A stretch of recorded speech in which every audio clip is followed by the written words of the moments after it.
Eu empolguei aqui agora que eu estou vendo. Era para eu ter lido o 7, 8 e o 9. E os capítulos estão tão pequenos e tão assim, sem o tópico para começar o capítulo, né? Por exemplo, o 10 não tem um tópico. O mesmo tópico do 9 continua no 10. Por isso que eu vi, parece que estava demorando. Então agora eu vou ler o 11, o 12 e o 13. Na verdade, para amanhã vai ficar só o Oséias 14, tá bom? A ingratidão de Israel, ameaças e promessas. Quando Israel era menino, eu o amei, e do Egito chamei a meu filho. Mas, como os chamavam, assim se iam da sua face. Sacrificavam a Baalins e queimavam incenso às imagens de escultura. Todavia, eu ensinei a andar a Efraim. Tomei-os pelos seus braços, mas não conheceram que eu os curava. Atraí-os com cordas humanas, com cordas de amor, e fui para eles como os que tiram o jugo de sobre as suas queixadas. E lhes dei mantimento. Não voltará para a terra do Egito, mas a Assíria será seu rei, porque recusam converter-se. E cairá a espada sobre as suas cidades, e consumirá os seus ferrolhos, e os devorará, por causa dos seus conselhos, porque o meu povo é inclinado a desviar-se de mim. Bem que clamam ao Altíssimo, nenhum deles o exalta. Como te deixaria, ó Efraim? Como te entregaria, ó Israel? Como te faria como Admá? Porteria como Zeboim? Como Zeboim. Está mudado em mim o meu coração. Todos os meus pesares juntamente estão acesos. Não executarei o furor da minha ira. Não voltarei para destruir Efraim, porque eu sou Deus e não homem, o santo no meio de ti. Eu não entrarei na cidade. Andarão após o Senhor. Ele bramará como leão. Bramando ele, os filhos do ocidente tremerão.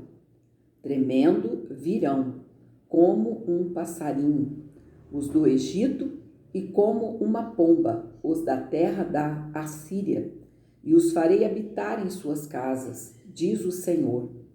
Efraim me cercou com mentira, e a casa de Israel com engano, mas Judá ainda domina com Deus e com o santo está fiel. Olha só, amados, capítulo 11, apenas 12 versículos. Capítulo 12, 14 versículos. A controvérsia do Senhor com Judá e com Israel. Efraim se apacenta de vento e segue o vento leste. Todo dia multiplica a mentira e a destruição, e fazem aliança com a Assíria, e o azeite se leva ao Egito. O Senhor também, com Judá, tem contenda, e castigará Jacó segundo os seus caminhos, segundo as suas obras, o recompensará.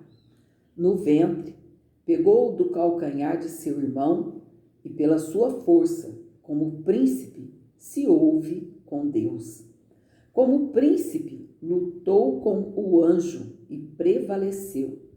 Chorou e lhe suplicou em Betel, o achou. E ali falou conosco. Olha só, o próprio Deus falando. E ali falou conosco. Por quê? Pai, Filho e Espírito Santo. Ele mesmo está testificando da ousadia de Jacó, do homem guerreiro que foi Jacó. Lutou com o anjo e prevaleceu. Chorou e lhe suplicou. Isso traz para nós hoje, amados, que é uma bênção. Chore. Vocês já viram uma criança chorar e não ganhar? Algo é meio difícil. Só se não tiver como mesmo, não é? Para o pai e a mãe não dar. Eu fico me colocando assim como uma criança chorona diante do pai, porque o choro comove o Espírito de Deus. Olha que palavra.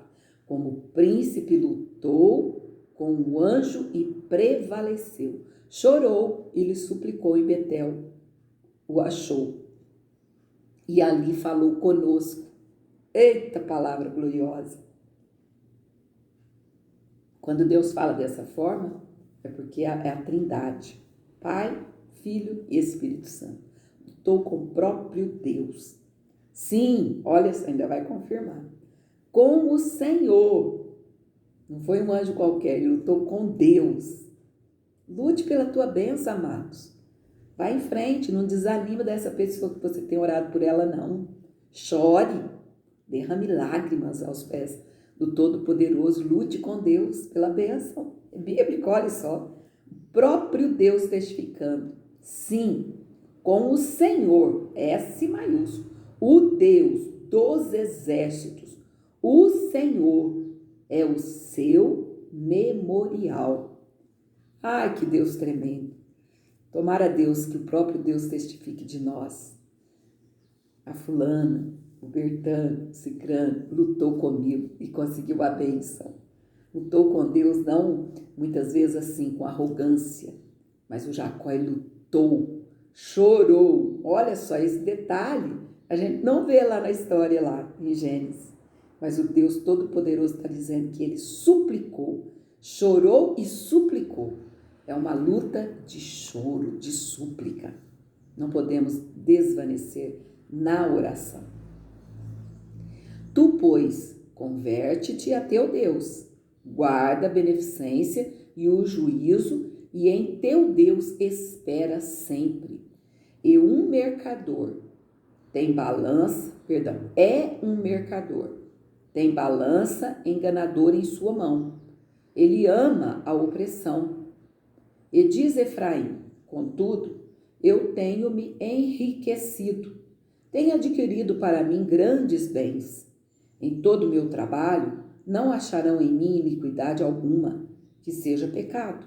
Mas eu sou o Senhor, teu Deus, desde a terra do Egito. Eu ainda te farei habitar em tendas, como nos dias da reunião solene. E falarei aos profetas, e multiplicarei a visão.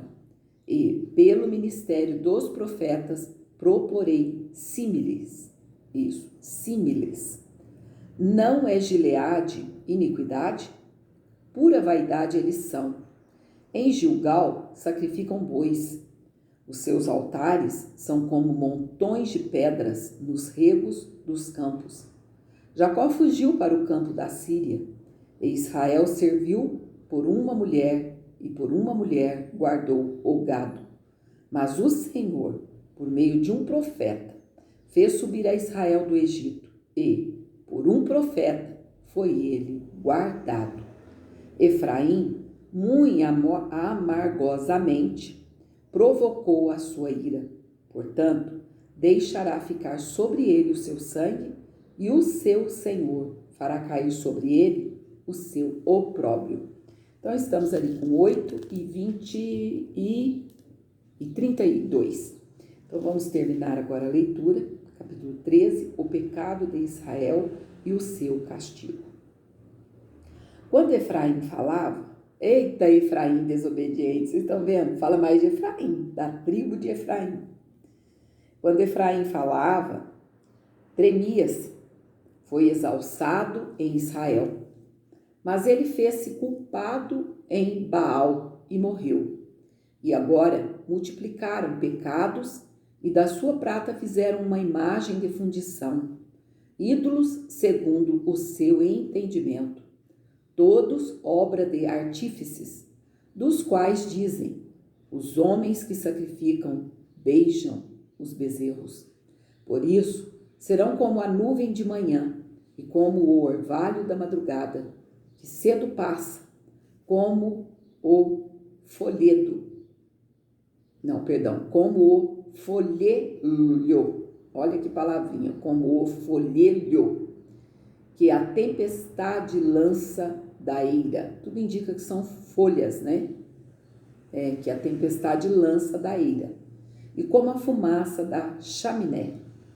Todavia, eu sou o Senhor, teu Deus, desde a terra do Egito.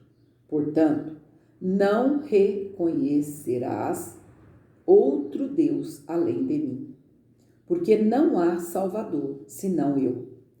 Eu te conheci no deserto, em terra muito seca. Depois, eles se fartaram em proporção do seu pasto. Estando fartos, ensoberbeceu-se o seu coração. Por isso, se esqueceram de mim. Serei, pois, para eles como leão, como leopardo, espiarei no caminho. Como o urso que tem perdido seus filhos, os encontrarei. Lhes romperei as teias do seu coração, e ali os devorarei como leão. As feras do campo os despedaçarão. Para tua perda, ó Israel, te rebelaste contra mim, contra o teu ajudador.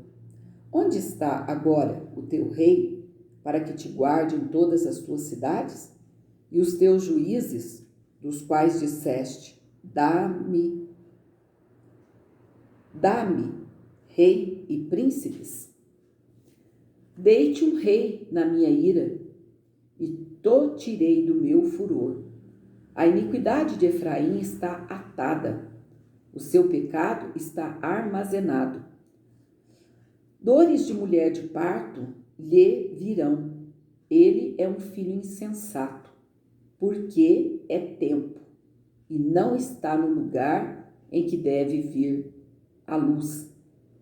Eu os remirei da violência do enfermo. Eu os remirei. Aqui está fazendo sombra. Deixa eu dar uma virada. Eu os remirei da violência do inferno.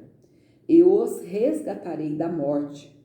Onde estão, ó morte, as tuas pragas? Onde está, ó inferno, a tua perdição? O arrependimento será escondido de meus olhos, ainda que ele dê fruto entre os irmãos. Virá o vento leste, vento do Senhor, subindo do deserto, e secar-se-á a sua semente, e secar-se-á a sua fonte. Ele saqueará o tesouro de todos os vasos desejáveis. Samaria virá a ser deserta, porque se rebelou contra o seu Deus. Cairão à espada, seus filhos serão despedaçados, e as suas mulheres grávidas serão abertas pelo meio. Misericórdia, que tristeza.